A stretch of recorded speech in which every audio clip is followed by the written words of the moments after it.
Hello everybody, I am Gratiela Baias and I am very happy to have today here Lucas Derks. Lucas is famous in the world of NLP worldwide for his creation Social Panorama, and he's also the founder of the International Laboratory for Mental Space Research and the Society of Mental Space Psychology. He's a trainer for more than 30 years in NLP. He's one of the developers of this technology, and he's also author of many books known everywhere. He's, beside his passion for understanding how the brain works, he's also a visual artist and a guitarist. He's writing novels, and he's a wonderful man. So, welcome here, Lucas. Thank you for having me, inviting me. Yeah, and thank you also for coming for the first time in Romania in order to train the first generation of social panorama consultants here in Romania. We just completed the training yesterday. Yeah, we had a wonderful time, so it was very nice. For sure it was, for us was extraordinary, and we are very grateful that we had this opportunity, that you offered us this opportunity. Well, we know that you are very busy traveling all over the world, and this is so nice. Yeah, but you gave me the opportunity to come to Romania. So it's a win-win situation. So I enjoyed it a lot. So I would like to ask you at the beginning, what drives you to do this work? Well, I was a visual artist, as you said, but I had always a passion for psychology and science in general. And I called myself an amateur psychologist, I think when I was 18 or so. And then I met people who were psychologists over mountaineering, so I met several of them. And I became interested, and then at a certain moment, I think when I was 25 or so, I thought maybe I can switch from art to psychology, because it will give me a better life, but also I had such a strong fascination. And then I found out that many people in psychology, they had the idea that psychology was too theoretical, and so that psychologists could not do much with their knowledge, with their science. And so I thought there's a challenge for me, and maybe I can be the one who makes it more practical. And of course it was a little bit grandiosity, but that was in fact driving me. And then along this line I found the work of Ben and Grinder, among many other things, especially things from hypnotherapy, in 1977. And I thought, well, this is one piece that may help to create a more practical psychology for the future. And and I was quite committed to that. Also because I gave up my life as an artist, and then I really wanted to be a good psychologist, so I didn't want to do a little bit, I wanted to go for real. You wanted excellency. Yeah, I wanted to really go for it. And I know that you were fascinated by the structure of magic when you started on this journey, and I wonder, which is the structure of magic in Social Panorama? Yeah, one could talk about that days on end, because basically you can say that most people don't understand the importance of space in the working of the mind. And it took me also years to come to this conclusion, and many other scientists also came to this conclusion, but recently, in the last 20 years, that space is the main organizing principle in the mind. And when you don't understand it, and you see the effect of spatial interventions, and then spatial social interventions, so when you start to move social images in space, and then then a lot happens. So it could immediately change the emotions that a person sends towards somebody. So from anger towards neutrality in just an instance. And you cannot understand it when you don't understand the importance of space. And then you think, this is magic. So you may believe that by brain waves you influence somebody or whatever, and that happens a lot. So that the magic comes, well, I say magic is technology that you do not understand. So technology, well, you could say it like this: when you are effective and you don't understand, it's magic. And when you are effective and you understand it, it's technology. Then you know what you're doing. And in the area of change where you use space, for a lot of people it's effective, but they don't understand, and so it becomes magic. Yeah. And regarding this, what about spirituality, science, and social panorama? Yeah, so it's well, kind of the link between spirituality and the social panorama, can be seen on more levels.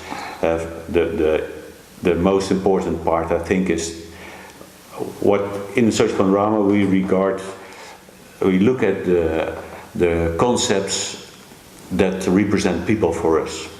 So we have in our mind concepts and we think these are people, these represent people. Now this extends beyond living people, and it also applies to spirits, ghosts and gods and the dead. And so when you see how people are occupied with spirits or with God or with deceased people, you could say, well, this is also the area of the social panorama. And I call it the spiritual panorama when it's not dealing with the representations of living people. So this is a direct link. And so not everybody likes this view because it's let's say an unbeliever's view. So you look at the mechanisms, it says, well, God is a concept and you create it in your social panorama, probably somewhere here, and you learned it from your parents and in the church, and it helps you in your life. So it functions very well for a lot of people, but it's not something that's really out there. It's something that's in here and you created it. So this is, for instance, something that you can get across when you are looking at spirituality and the social panorama. Although I know many people who are religious people and still work with the social panorama, and I have a friend who has a very nice way of formulating that. He says that, well, in the social panorama you have real people represented in the mind, and they are found somewhere in space and you move them. And now you say that a spirit, there is no real spirit, but it looks just as a real person. So how do you know that there isn't a real spirit that is represented in the mind and that we are moving? And I think he is on a logical level, he is right, so you cannot argue that much. So, and when you believe that, you don't need to give up your religious beliefs and work with the social panorama. Yeah, so it's the beliefs are kind of the center of our capability to change till the end. Yeah, beliefs are, it's a matter of definition, but I prefer to see all we know as a belief. So that's in the tradition of Charles Sanders Peirce. All our knowledge is believing that something is like that. And some beliefs are more easy to believe because so when you say, well, two hands clap, so everybody can see and hear that, so we don't need to discuss that it's a clap of two hands. But when it comes to, well, how does the universe work, or how do things come about, or what's the purpose of life, so then of course there's a huge choice and nobody can point at the real physical thing behind that so easily. So there's much more space in beliefs. But on a level, you can say that when I know a person and I have a certain relationship with the person, I believe that I know this person, and so my idea about this person is a belief. And when I work with the social panorama, in a way, I change this belief about others and about myself too. So I may change my idea about myself with the same technology, and then I have another idea about who I am. Yeah. So is that what you mean? Yeah. And which is the most spectacular area where you use social panorama? Well, what I love most is, well, on the one side, I love the work with on the personality level with the family panorama, where it seems to be possible to change deep-rooted personality traits. So something that a person always does with other people, and they don't know how to stop it, and maybe they have no idea that it's possible to change that. But this is an area that fascinated me for a long time, and I think with the social panorama you have really some access to this level, and you can change people on their, let's say, social personality traits. And then, for instance, something like when a person is occupied with another person, so when we can say they are in a way possessed or dominated by somebody else. And this happens quite frequently. It can happen after a long during relationship, or with a parent, or with a spiritual entity, that the person is totally obeying and has the idea, I'm just controlled by something else than myself.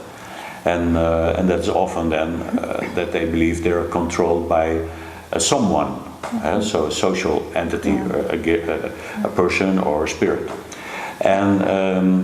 And the social panorama offers also quite a clear technology how to deal with that, and that's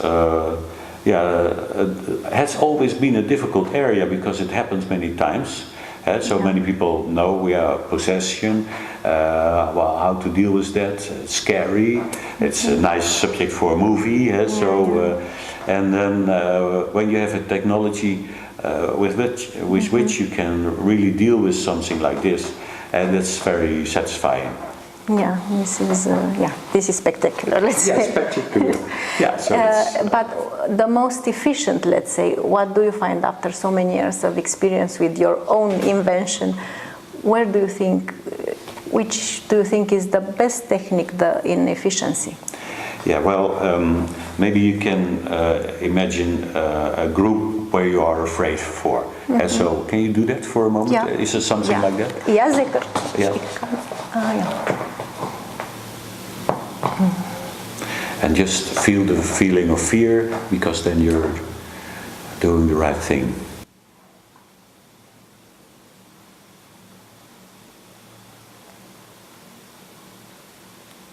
Now, when you have this feeling of fear, point out to me where you are aware of this group. So just so in this direction, and how far away? How many meters would you say? 2.5 meters, 3 meters. 2.5. Yeah. Okay. Now, what you do now is bring this group down in your mind and bring them further away and a little bit to the side.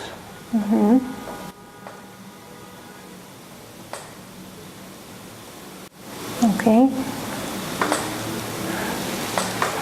Now it's more space. More space. More easier to breathe. Yeah. Yeah. So it elevates your state immediately. So And something like this, I think, is very efficient. You can do it with yourself if you know. So, for instance, when you have to speak to some audience and you feel nervous, you can remember, okay, I need to bring them a little bit downwards and a little bit further away, or maybe around me. It depends on your personal needs. Yeah. But that can be very efficient. And it's not always enough in difficult cases. So, because of course you have people where everything is entwined, Yeah. and you need to do many things Yeah. to make it work. Yeah. But sometimes it's no more than something like this, and that's also very nice that it can be done. Yeah, I used to say that the NLP techniques are like the surgery of psychology, in my opinion. Yeah. Talking about NLP, what do you think? Which do you think are the limits of NLP today? The limits. So the limits in where you can use it for, or what you can do with it? Yeah, in order to see, okay, where can we grow? Where can we expand? In what areas of the society also? In general, how can we develop as human beings wanting to challenge the limits of NLP, let's say, using in this technology? Yeah. Where is place to maximum improve?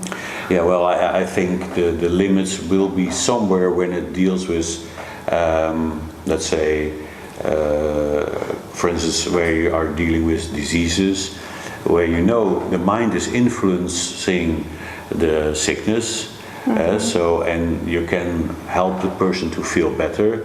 But on the other hand, you know, sometimes the disease is developing beyond your mental control, and this is clear an area where you see often the limits, because you cannot say I can heal all clients, all patients with cancer with NLP.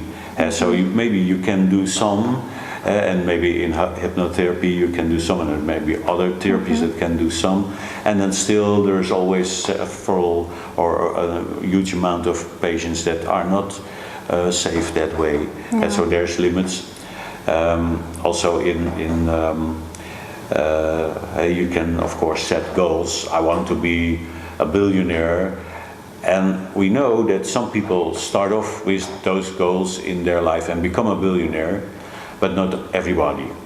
So the limits are that although we may be able to model something, how to become rich, or a world championship, world champion in something, with NLP we cannot make everybody world champion and not everybody a billionaire. So that's for sure, but I think we can help at least improve the sport of many people with NLP, and they may become a little bit more wealthy with the help of that when they have goals alongside that. And talking about the applications of where we can apply social panorama, and I know that in psychology as well as in therapy as well as in coaching, and because it's a big issue, kind of an issue, let's say, we have to differentiate, clear these fields in general for the customers to know exactly where it needs to go. That coaching is not the same with psychotherapy or psychology, so it's different here. Then how do you see in each of these, where are best applied? Yeah, so I'm not the best person to talk about that, because I'm a bit of an anarchist. And so I think that this divisions of fields serves another purpose than, let's say, making the work best for the clients or make it fit best for the needs of the client. It's often that it stems from needs between the people who work in this field. So to protect their trade, for instance, against competition, or lawmakers, or people who are financially sponsoring psychotherapy but not coaching. Or I love that you say this. But I think for working with clients, it doesn't matter. And so when I have a client, I do the best I can. And when I need to use the social panorama, and the person comes from a business and is supposed to be coached. But I know I need to do this technique, and maybe somebody say, yeah, that's a technique for psychotherapy. I will still do it because I try to do the best I can. About the social panorama and the organizations, why would the employer hire a social panorama consultant for his business, for his organization? Yeah, well, I think the same reason why he hires a coach or somebody to take care of certain conflicts or problems with the employees. So to help them to, let's say, let go of hatred for each other, or to bring them closer together, to improve relationships. So I think this is the primary reason, so to do one-to-one work with employers. And then, of course, you can also have people who use the social panorama more for improving teams. So they are probably also organizational advisors or people who are trainers and have more experience with groups. And they can use the more general views that people may have. Like, for instance, in some organizations you have a huge difference between up and down. So the work floor and the management. And this is represented in their social panorama. So when everybody in the organization says, yeah, those on top, yeah, we here. So this will be a mental construction. And so when you want to change it, so when you say, well, our organization needs to be flatter, so we need to have equal power or more equal power, then this needs to change. And it's so you can have people who are able to do that with the social panorama, or look at it from a spatial perspective. Now, this about relationships between employees, but about the strategy. Can you apply a social panorama in order to improve or to discover new strategies for the company?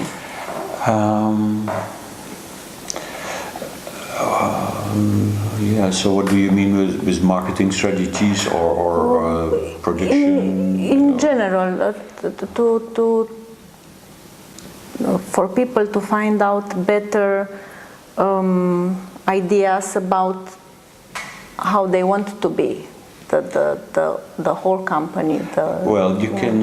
The company by itself is also a sort of personification, as you could say. Like some people say, well, the company identity or the company soul. So the company becomes a sort of entity by itself, and so it may be represented in other people's outside of the company, their social panorama, so that they think of this is a very good bank, and so on, and they may locate it somewhere high up, and they know this is where I trust my money.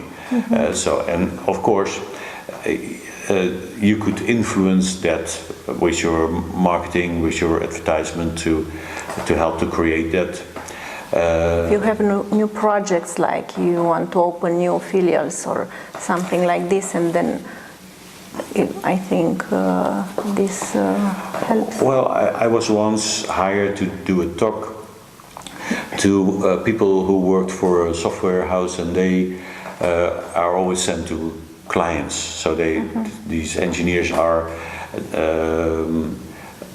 let's say brought to another company, and they work on the other company, and they maybe stay there for a year, and they forget that they belong to the original software company, and they get more loyalty to their client than to their own business, and that can cause all kinds of problems. So in the end, they want to be hired by the client instead of belong to there where they originally belong to.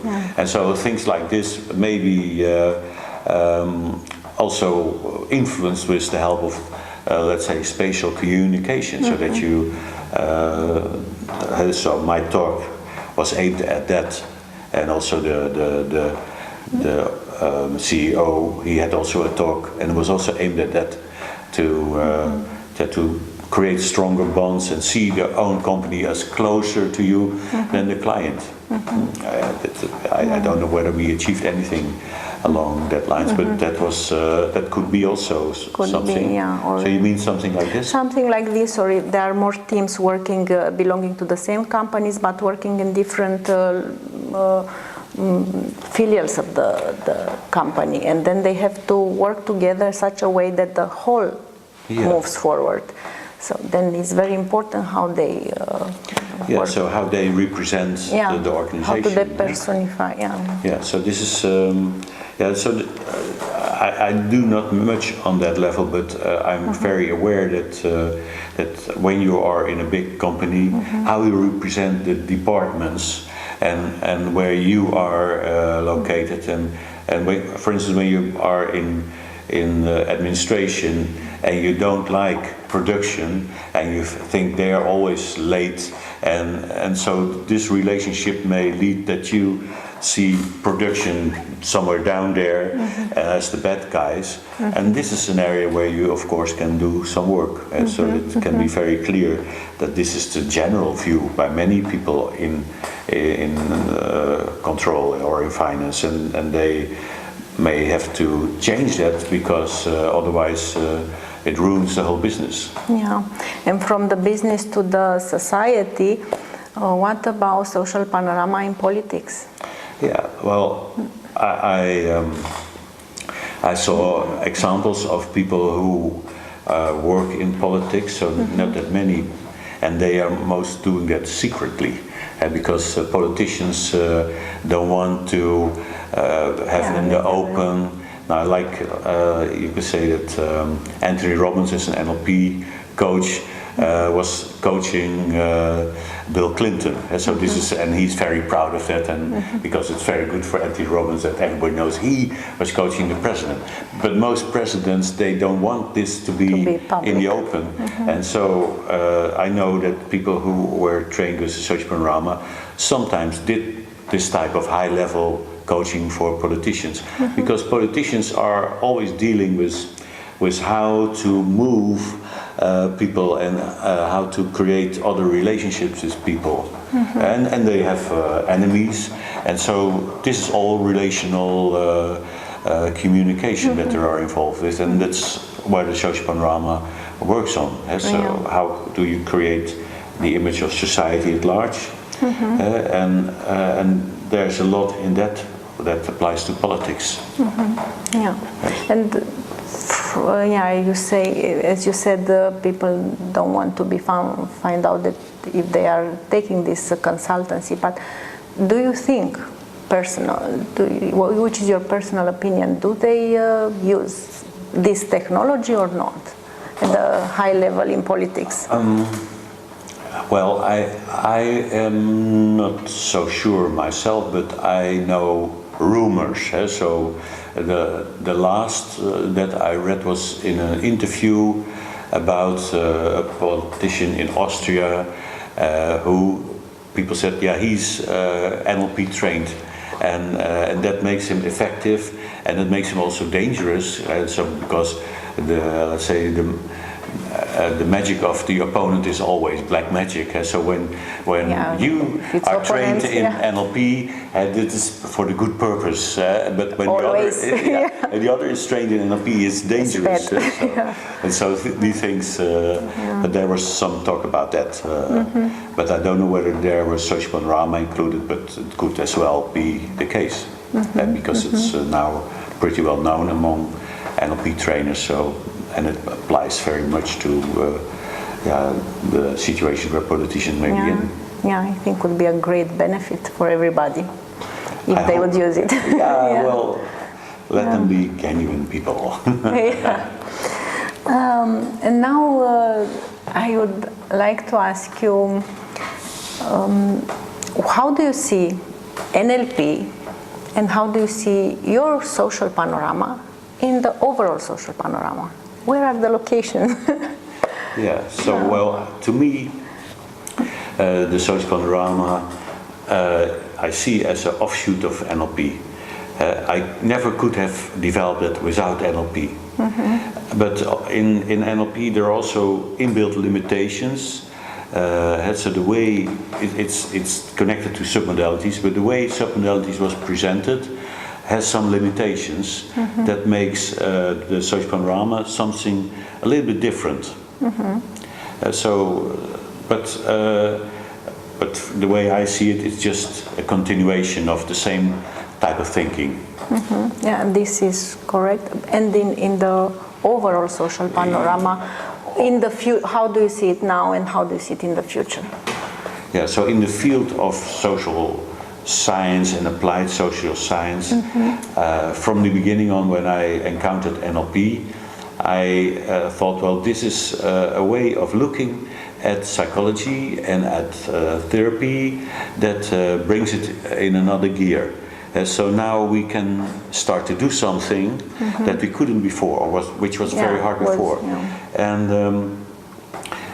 And this cannot be stopped, so I expect this to become totally mainstream. It is already mainstream in many countries.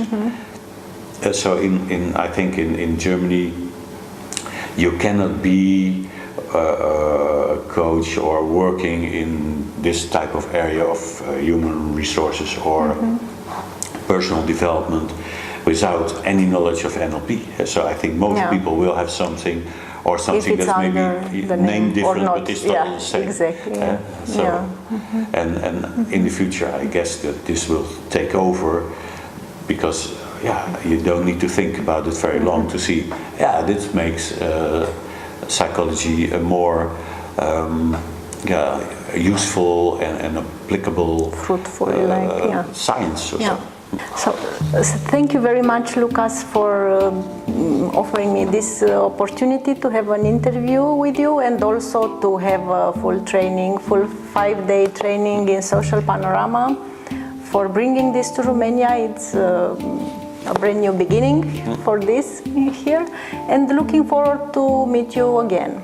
Well, I loved your questions, so it Thank was you. Really making me think, and I hope that the people that you are doing this for also they will find it interesting and more curious to find out more, looking in the books online everywhere. Thank you very much. Thank you. Yeah.